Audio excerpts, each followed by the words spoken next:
Vamos a la palabra en el día de hoy, en la noche de hoy, vamos a la palabra.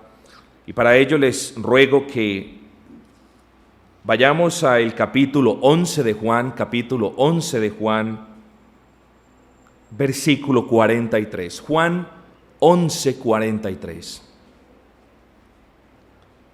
Y habiendo dicho esto, es decir, habiendo orado, clamó a gran voz: Lázaro, ven fuera.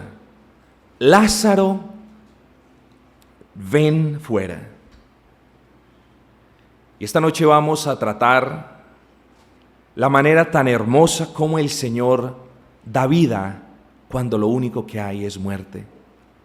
Cómo el Señor permite que florezca vida donde lo único que hay es un desierto. Ese es el más grande de todos los milagros que nosotros podemos entender. Definamos para comenzar primero dos cosas básicas. Sé que muchos de ustedes lo saben, lo conocen, pero nunca sobra definir el hombre y el pecado. Si nosotros sabemos qué es el hombre y cómo fue formado y qué es el pecado, entonces nosotros vamos a entender cuán grande es el milagro de la resurrección. ¿El hombre qué es entonces? El hombre no nace siendo hijo de Dios, y es muy importante que nosotros tengamos esto muy en claro. El hombre nace siendo una criatura. El hombre nace siendo creación. Dios ha creado al hombre. El animal, los animales que el Señor creó, salieron, digámoslo así, de la tierra a la palabra del Señor. Los animales no tienen alma. El hombre se compone de alma y cuerpo, habiendo sido el cuerpo creado de materia preexistente. Pero el alma no fue creada antes del nacimiento de una persona. El alma es infundida en el cuerpo por el aliento del Señor, por el poder del Señor. El hombre entonces es ese clímax, esa cúspide en la creación divina. Ese es el hombre. Fue creado de último porque fue lo más hermoso que hizo el Señor. Lo hizo con amor y lo hizo con el propósito de tener comunión eterna con Él. Pero ¿qué pasó con el hombre? La ley en aquel entonces, cuando el hombre fue creado, la ley se restringía a un solo mandamiento: no comáis del fruto del árbol del bien y del mal. A uno solo. Podía hacer absolutamente todo lo demás. Era un hombre, era un ser moralmente perfecto, creado a la imagen y semejanza del Señor, no con la esencia divina, no confundamos. El hombre nunca ha tenido nada de divino en sí, pero fue creado a imagen y semejanza de Dios. Con un solo mandamiento pueden hacer lo que deseen, porque todo es agradable a mis ojos. Solamente les pido, no desobedezcan mi palabra, les dijo el Señor.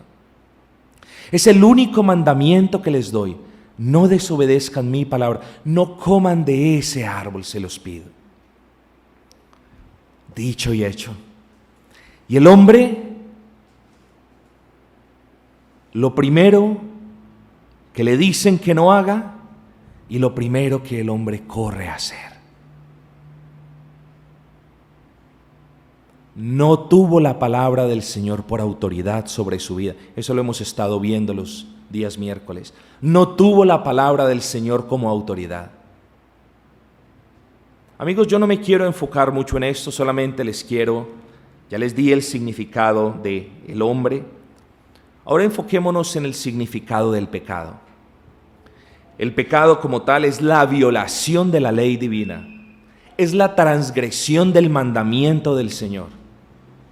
Es la violación es el desacato a la palabra del Señor. Ese es el pecado como tal, resumiéndolo a grosso modo en términos generales. A causa entonces del desacato que el hombre tuvo con esa palabra de Dios, entró el pecado al mundo. Y queridos amigos, ese pecado lo podemos palpar aún nosotros en el día de hoy. Ese pecado trajo consecuencias sobre toda la raza humana. La muerte. La muerte no solamente en el sentido físico, tenemos que captar esa idea. Es la muerte en el sentido espiritual. Ya la persona estaba cortada de la comunión preciosa con el Señor. Ya las personas no podían comunicarse de la manera natural como el Señor diseñó al hombre para que se comunicara con Él. Las personas a través del pecado, a través de la desobediencia a su palabra, de la transgresión del precepto divino, entró la muerte. Por supuesto que hablamos de la muerte física y espiritual, por eso nosotros, es otro de los argumentos por lo cual nosotros decimos, el hombre es un ser dual, bipartito, dicótomo se llama eso, la palabra técnica, somos cuerpo y somos alma. Muere el cuerpo y muere el alma. El espíritu es un nombre que se le da en el Antiguo Testamento y es intercambiado con el alma. Es la misma cosa, por así decirlo. Pero entonces, regresando al punto, veamos esto. Por el pecado entró la muerte al mundo. Y esa muerte, queridos amigos y hermanos, esa muerte se ha comunicado sin falla alguna de generación en generación, desde Adán y Eva hasta ti. Tú se las has comunicado a tus hijos, a tus hijas. Y tus hijos y tus hijas las seguirán comunicando a los que vienen en virtud de que habiendo nosotros heredado el pecado de nuestros primeros padres, nosotros nos hacemos coherederos, copartícipes de esa herencia de muerte, y herencia de muerte es lo que le seguimos comunicando a nuestros hijos. Eso es lo que dice la palabra. Entonces, tenemos en cuenta y nos acordamos muy a menudo de una de las muertes, de la muerte física. Somos recordados de la muerte física cuando un familiar muere. Somos recordados de la tragedia de la muerte cuando nos toca ir a un velorio. Somos recordados de la muerte cuando nos llegan las noticias, se murió un amigo tuyo. Cuánto nos afecta, cuánto nos toca, cuánto nos impresiona. Pero muy a menudo cometemos el grave error de olvidarnos de la muerte espiritual. Muy a menudo. El pecado tiene consecuencias. Se los leo, se los digo. Efesios capítulo 2, versículo 1 nos dice: y Él, Dios, os dio vida a vosotros cuando estabais muertos en vuestros pecados, en vuestros delitos. Estábamos muertos. Aún aquellos que no conocen a Cristo, ese es su estado. Están muertos. Ahora, utilicemos para los efectos de esta predicación el concepto están muertos en delitos y pecados. Pero un momentico, y yo les quiero explicar esto. Estar muertos en los delitos y pecados no les hace inexcusables delante de Dios.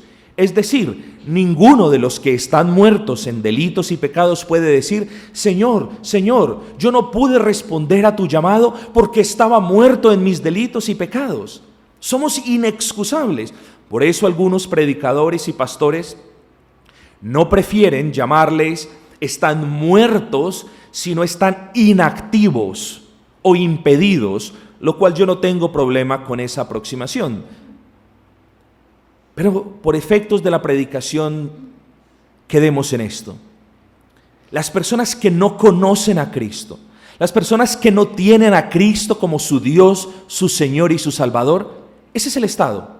Están muertas en sus delitos y en sus pecados.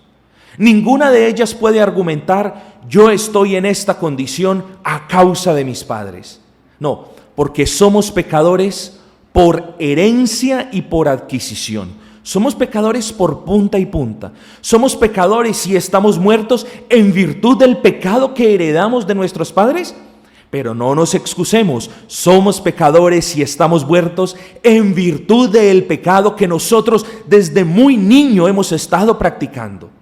De esa malicia que estando muy niños nos ha apasionado, de esas mentiras que estando muy niños nos han atraído. Por eso estamos muertos. Y si tú estás muerto y aún respiras, no te creas la mentira de que no estás muerto. Si Cristo no te ha cambiado, si Cristo no te ha dado el poder sobre el pecado, estás vivo en el cuerpo, pero muerto en tu alma. Y que estar vivo en el cuerpo no te dé mucha ilusión, porque pronto partirás, pronto partiremos. Digo que son 30 años más de vida, que son 40 años más de vida. El tiempo pasa volando, el tiempo corre y no espera, y cuando menos pensemos, nuestro cuerpo también va a morir. Y será una muerte doble, por punta y punta, trágica. Muere nuestro cuerpo y muere nuestra alma. La muerte física la vemos a diario. Las especies de animales son extinguidas. Cierto tipo de árboles, de plantas no florecen más. Eso es producto de la degeneración en la cual este mundo se encuentra. Ahora, si le vamos a echar la culpa a los que cazan, también los que cazan animales que están prohibidos son depravados, violan la ley del Señor. Entonces, si tú lo ves, este mundo está en un constante degeneramiento. Nosotros, queridos amigos y hermanos, por si a ustedes les han enseñado otra cuestión, este mundo no se va a componer. Yo les explico. Escuchaba el día miércoles una profecía de un pastor en esta ciudad que se fue para un centro comercial o para una plaza y plantó había una mata allí, y el hombre dijo, voy a hacer un acto profético. Me da risa. Y el hombre arranca la mata y dice, oye Pereira, así como yo he arrancado esta mata, esta maleza, arrancaré también la maldad de esta ciudad. Si esa profecía fuese cierta, esta ciudad sería la ciudad más santa de todas las ciudades que pueden existir sobre la faz de la tierra.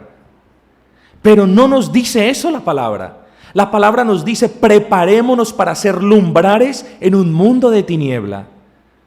Amigos, este mundo no se va a mejorar. Con el paso del tiempo, el mundo va a ser más y más perverso. Nuestros ojos, queridos amigos y hermanos, no verán un mundo mejor. Yo los quiero advertir.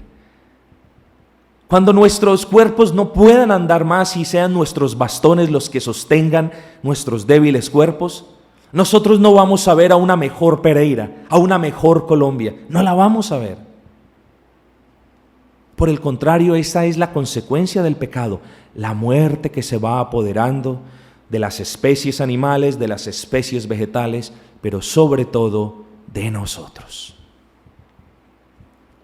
Entonces, digamos lo que es a lo que es. Me explico. Llamemos la muerte como lo que es, la consecuencia del pecado.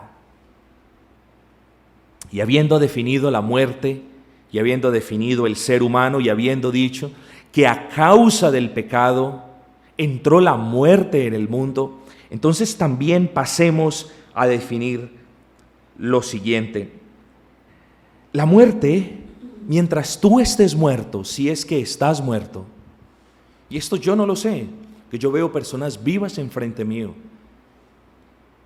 pero el corazón solamente lo conoce el Señor. Por eso la predicación es abierta para todas las personas. Pero escúchame esto. Si tú estás muerto, estás muerto. Estás rodeado de las consecuencias de la muerte, me explico. Cuando tú vas a un velorio, porque todos hemos ido, ¿Qué encuentras tú en el velorio? ¿No encuentras lamento? ¿No encuentras lloro? ¿No encuentras gran tristeza? Así es la persona, aun que está muerta en su alma, en su espíritu. Gime en su interior, a pesar de que su carne se goce practicando las cosas de este mundo. La persona que está muerta no tiene propósito alguno. ¿Qué propósito tiene la persona dentro de un cajón, en un ataúd? Respóndeme tú. ¿Qué propósito sirve? ¿Qué bien le puede hacer a alguien una persona que yace muerta? No tiene propósito. Ya lo que iba a hacer lo hizo y ahora no tiene propósito. Asimismo, de la misma manera, es alguien quien está muerto en su espíritu. No tiene propósito alguno. No le encuentra sentido a la vida. No le encuentra sentido a lo que hace. Es como el animal. Nace, crece, tiene hijos y muere. Hasta ahí le llegó el propósito a la persona que ya está muerta, que está muerta en su alma. ¿Qué más podemos ver de una persona que está muerta?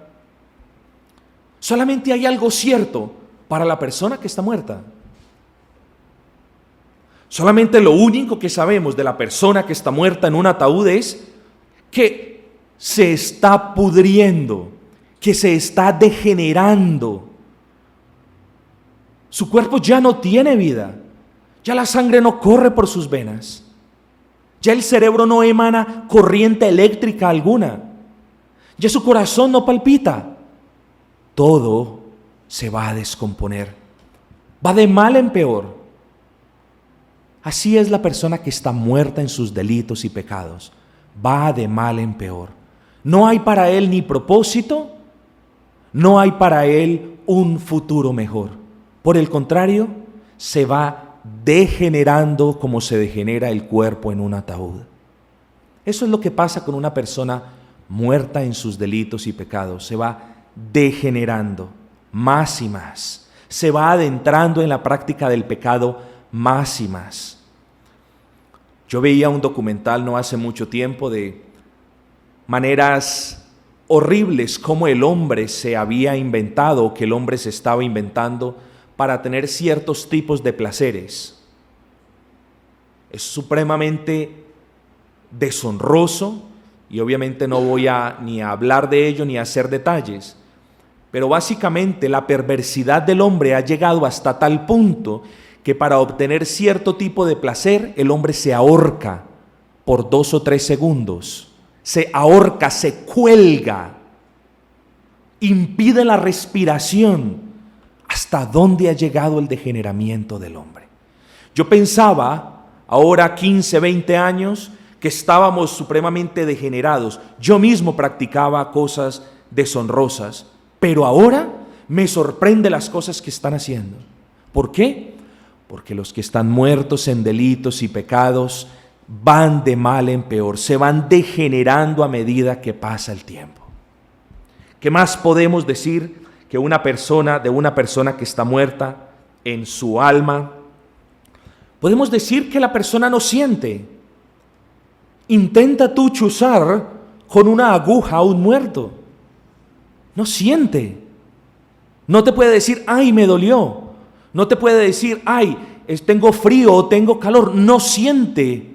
Es inerte, no tiene sentimientos. Así es una persona muerta también en sus delitos y pecados. No siente absolutamente nada. Y cuando yo les hablo de que no siente nada, no siente atracción por las cosas del Señor, no siente interés por el llamado del Señor, no siente un anhelo del futuro celestial que nos aguarda a los que hemos creído en el Señor. No tiene sentimiento alguno. Tiene inclinación hacia la perversión, pero sentimiento legítimo y genuino no tiene. Es inerte, no siente. No le importa su vida, nunca le importó. El llamado del Señor lo despreció una y otra vez.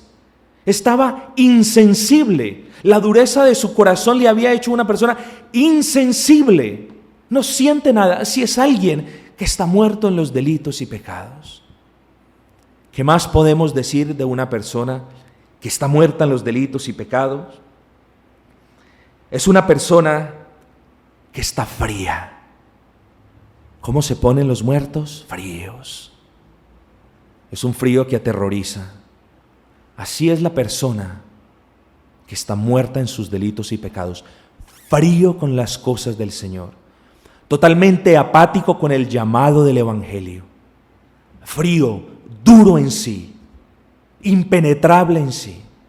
Así es una persona que no tiene vida en su alma.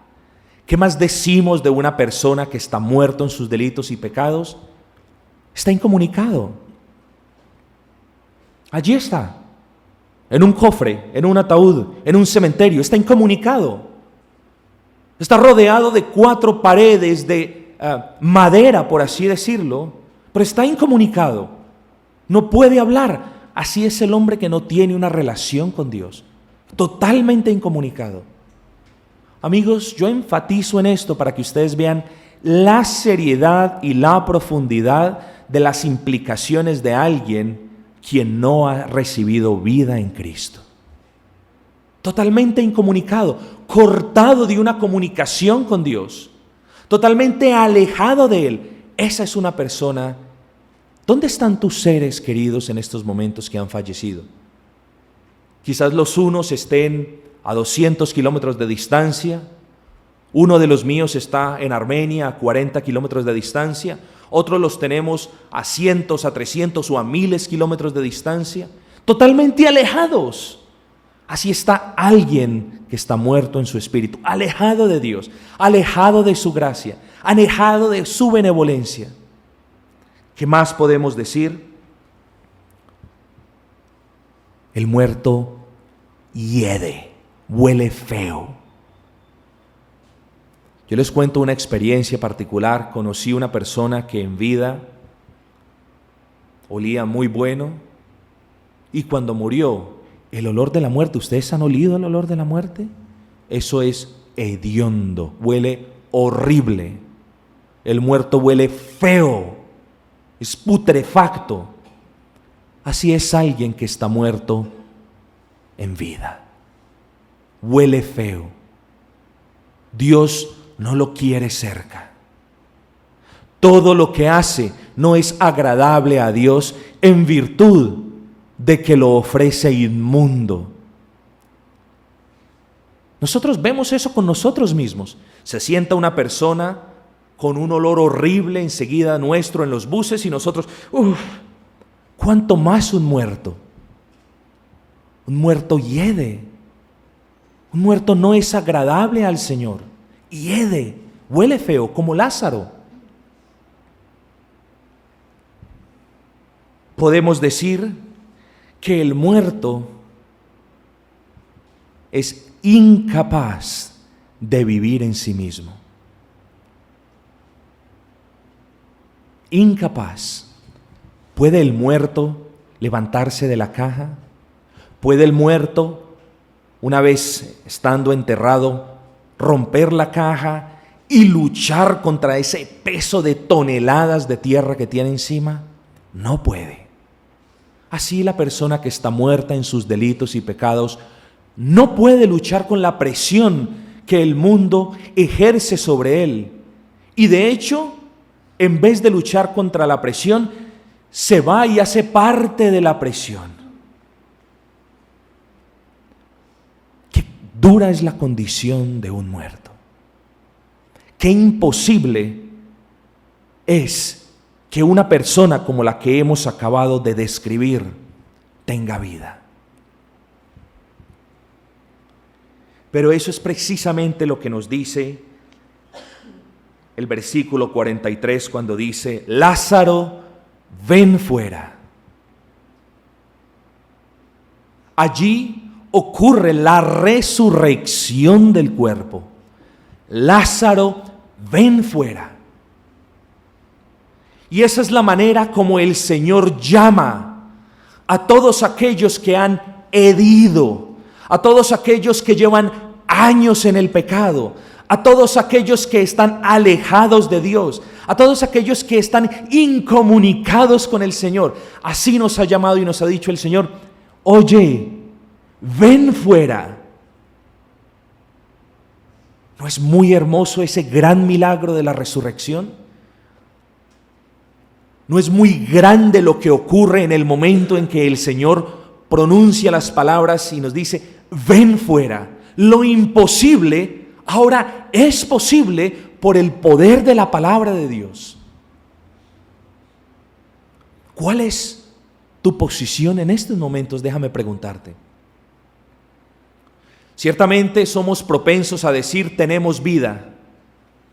Ciertamente estamos conscientes de que respiramos, por lo que nuestra respuesta es: tenemos vida. Pero ¿tienes vida en tu interior? ¿Tienes vida en tu interior? Y si tú no la tienes, ve y ruega vida a aquel que es vida en sí mismo.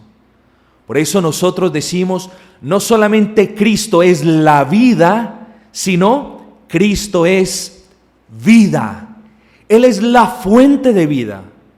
De hecho, cuando nosotros vemos una fuente emanando agua, decimos: mira la fuente de agua.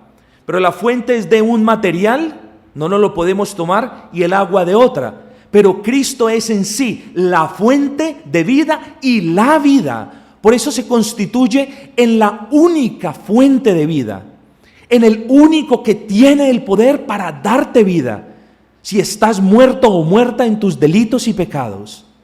Es solamente a través de Cristo por quien puede haber vida, en virtud de que Él es vida en sí. Recuerden las palabras del Señor: Cristo tiene el poder para ponerla y Cristo tiene el poder para volverla a tomar. Es decir, en Cristo yace el poder de la vida. En Cristo subsiste la vida, tanto física como espiritual. Y si Cristo no es tu Señor, estás muerto en los delitos y pecados que practicas. Pues yo quisiera que nos enfocásemos más en la parte positiva de este mensaje, en lo que sucedió con la vida de Lázaro. Escuchen lo maravilloso. Era una cueva y tenía una piedra puesta encima. Habían impedimentos para la resurrección de Lázaro. ¿Qué impedimentos hay para que haya una vida nueva en ti? Déjame decírtelo: por muy grande que parezcan ser los impedimentos, por muy gruesos que parezcan ser las barreras que te separan de la vida, Cristo tiene el poder para llamarte y para decirte: Lázaro, ven fuera. Recordemos el significado de la palabra Lázaro: aquel quien ha sido ayudado por Dios. Lázaro, ven fuera. No importa cuán grande sea la barrera. ¿Qué más no importa cuando el Señor dice: oye, tú, ven fuera? ¿Qué más no importa? Que hieda. Versículo 39. Señor, hiede ya. No importa cuán desagradable sea tu vida, no importa cuán grande haya sido o sea el pecado que aún practicas, si el Señor te llama y te dice: ven fuera, ese hedor, esa podredumbre serán instantáneamente transformadas en olor fragante a Dios. ¿Qué más no es impedimento para que aprecien el milagro de Dios? ¿Qué más no es impedimento? Versículo 39, porque es de 4 días.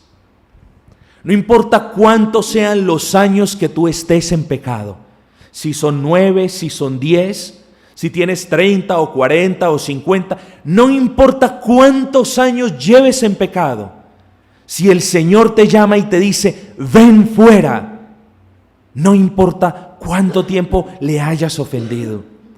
Y ese es el gran milagro de la resurrección. No importa, en resumidas cuentas, cuál sea la condición moribunda de tu alma, lo que importa es que el Señor te diga: oye tú, sal fuera, ven a mí, ven a la fuente de vida. ¿No es eso muy hermoso? Que no hayan impedimentos como tal para que un pecador vil y menospreciado ahora pueda probar de la gracia del Señor. ¿No nos recuerda Isaías capítulo 1? Si vuestros pecados fueren como la grana, como la nieve serán emblanquecidos, y si fuesen rojos como el carmesí, llegarán a ser como blanca lana. No importa cuán putrefacta y perversa sea tu manera de vivir. Si el Señor te llama, tú vas a salir, porque es el poder del Señor que te está llamando. Ahora apreciemos lo siguiente. ¿Cuál es el llamado entonces de hoy? El predicador no tiene el poder en la palabra. El predicador honra al Señor a través de una predicación que se someta a la autoridad de la palabra del Señor. El poder lo tiene el Espíritu Santo que obra en el corazón. Por lo tanto, cuando ustedes escuchen de que se haga alarde de predicadores que tengan poder, eso es una mala señal. El poder lo tiene es quien te llama de muerte a vida. Ahí radica el poder. Cuando el predicador hace el llamado al arrepentimiento, lo hace confiando en que Dios es quien toca el corazón de las personas y quien puede ejercer ese cambio. Por eso yo los llamo, confiado en el poder de Dios, a una nueva vida. Yo los llamo a una vida arrepentida en el Señor Jesucristo.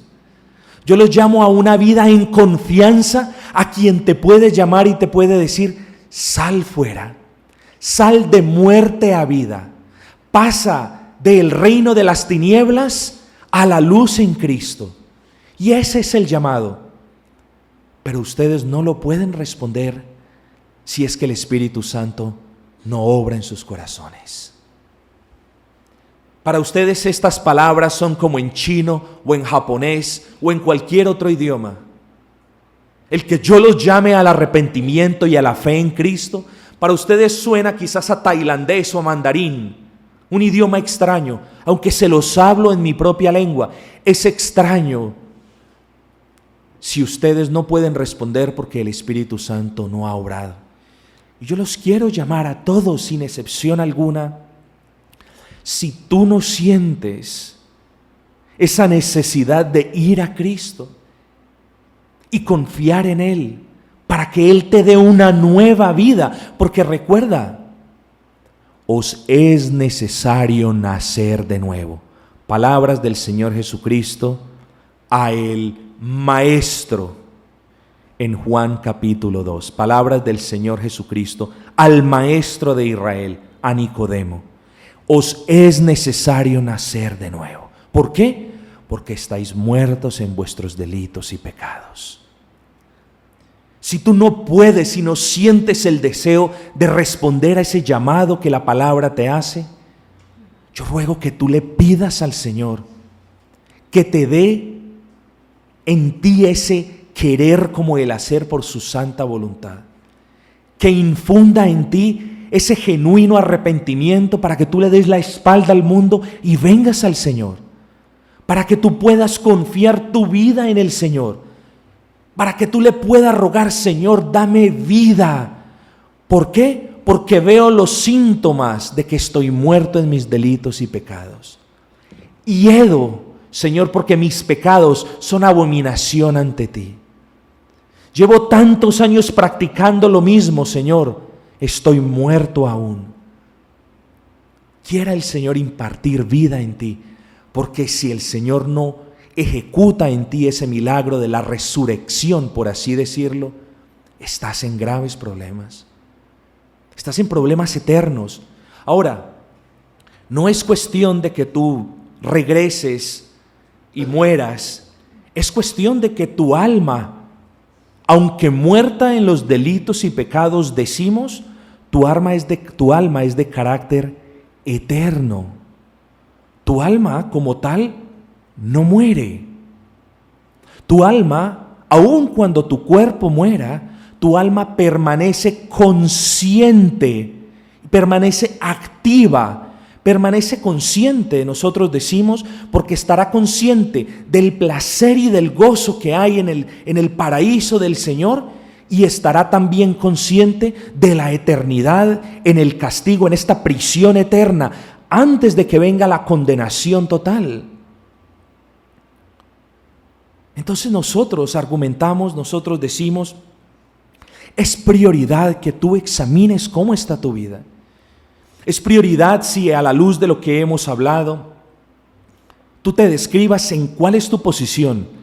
¿Estás allí envuelto como Lázaro, atado como él, en una cueva, incomunicado en la cueva, con olor feo a causa de tus pecados, totalmente imposibilitado de moverse? ¿Estás tú como ese Lázaro? Ruégale al Señor, te lo pido yo en el Señor, ruégale al Señor para que esas gloriosas palabras, Lázaro, ven fuera, tú las puedas escuchar. Lázaro escuchó esas palabras y las tuvo que obedecer. Eran las palabras del poder de Dios. Las tuvo que obedecer. No podía quedar allí. De la misma manera como un alma en la putrefacción del pecado no puede quedar más presa. El poder que actuó en Jesús para levantarlo de los muertos es el mismo poder que actúa en nosotros.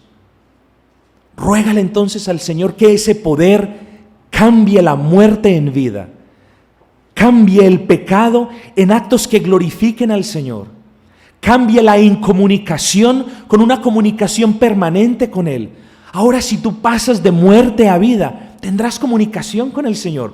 Podrás tener la confianza de hablarle a Él.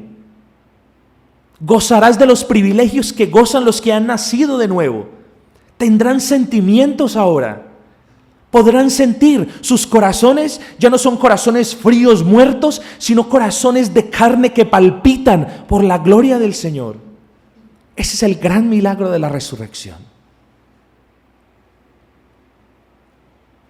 Cristo es vida.